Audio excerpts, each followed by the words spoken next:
Hey y'all, it's True Crime Queen. Today I'm back with 2 more interesting stories that I found over the last week. Please make sure to like, comment, share, and subscribe. Let's get started. I love you, baby. Mommy loves you. I would never let you go.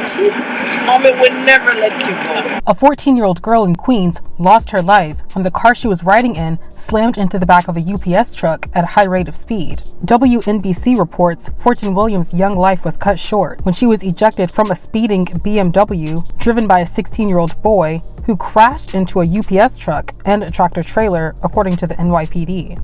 It was like, boosh. I heard like a big boom. In the difficult-to-watch video, which was taken from a home along North Conduit Avenue near 160th Street, you can see a speeding 2005 BMW attempting to change lanes. At around 6:30 p.m. on Wednesday, May 17, 2023, the driver loses control, hitting a UPS truck parked in the roadway. The impact also knocks down the delivery driver, who was by the passenger door before hitting a tractor trailer. Fortune Williams was ejected from the vehicle and sadly did not survive.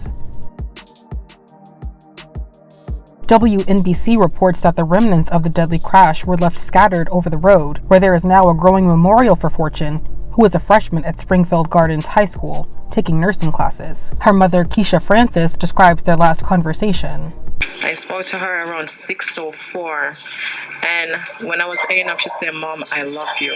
I don't know what's going to become of me after this, because I cannot live without my Fortune." Francis said she went back to the scene and found some of her daughter's jewelry. Police say a 16-year-old unlicensed driver was behind the wheel of the BMW. This is according to a report from CBS News. The UPS driver and the 16-year-old driver were both taken to hospitals and are doing okay. The tractor-trailer driver was not hurt. Police say there have been no arrests in the crash and the investigation is ongoing.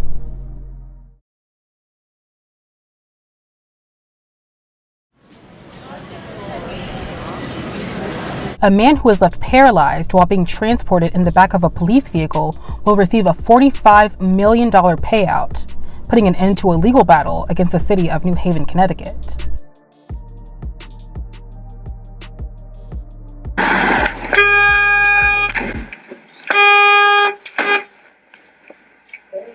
According to AP News, the incident happened while 36-year-old Randy Cox was being transported handcuffed and without a seatbelt in the back of a police van following his arrest in 2022.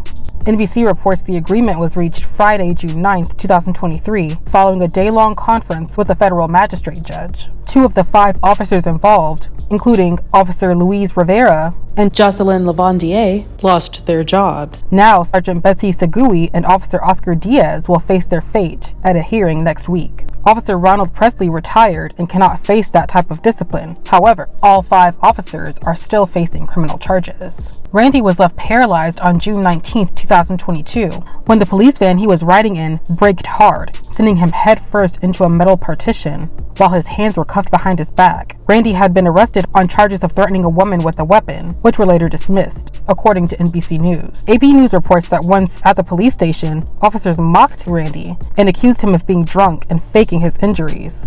According to surveillance and body-worn camera footage, officers dragged Randy by his feet out of the van and placed him in a holding cell prior to his eventual transfer to a hospital. Sit up. I can't move. You're not even trying. Sit up. Oh my God, no. Yeah, sit up. You're doing extra. Sit up. Yeah. Broke my nut cover. I can't move.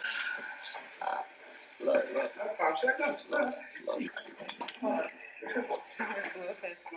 He's perfectly fine. You want to put these on him? Yeah. Hold on. New Haven Mayor Justin Elicker said that the cost of Randy's continued health care was a major factor when city officials decided how much money to pay him. Fox 61 reports that since the tragedy, the police department has made several changes.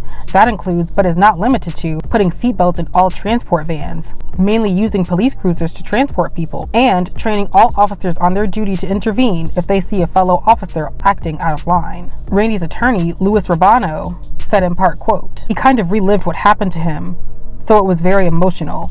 He's unwinding now." According to a report from Fox 61, Randy spends his time at a rehabilitation facility in West Haven, Connecticut, going through physical therapy.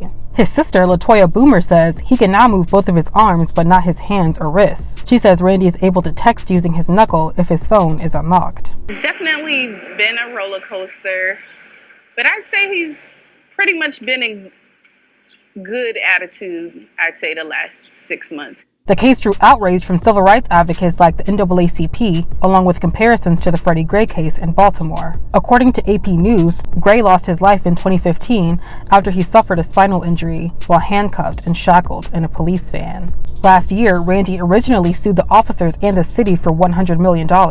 His attorneys called the $45 million settlement the largest ever in a police misconduct case. Randy's goal is to use the settlement money to either transfer to a facility that is better able to care for him or move back home with his family and receive around-the-clock care there. Well, that'll do it for this video, guys. Thank you again for watching. Please let me know how you feel about these two cases in the comments down below. Please leave very respectful comments in the comment section down below.